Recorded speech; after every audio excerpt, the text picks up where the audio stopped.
Si t'as déjà donné ton sang, t'as dû répondre à un questionnaire avant et il y a des questions qui semblent un peu tirées par les cheveux.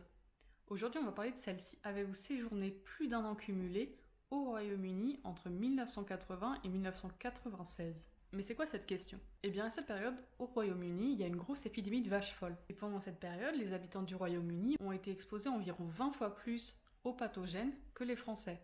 Et le problème, c'est que cette maladie de la vache folle, elle peut se transmettre à l'homme. Donc via cette question, l'établissement français du sang veut savoir si oui ou non le sang qui va être donné peut être infecté par la vache folle. Il y a même des estimations là-dessus et on estime que si les personnes qui avaient vécu plus d'un an cumulé au Royaume-Uni entre cette période-là donnaient leur sang, eh bien un don sur 120 000 pourrait être infecté. Cette restriction, il n'y a pas que la France qui l'applique, il va y avoir aussi les États-Unis, le Canada, en Europe il y a d'autres pays, dont l'Allemagne par exemple. Et ces dons du sang, chaque année en France, ils permettent de sauver 1 million de personnes. Que ce soit par exemple pour des personnes qui ont des maladies sanguines ou qui ont des opérations qui demandent une transfusion.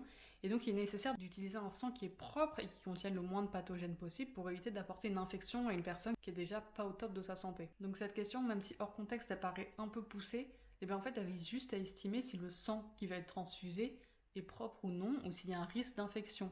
Ici de la vache folle, mais pour d'autres questions ça implique d'autres infections, par exemple le VIH.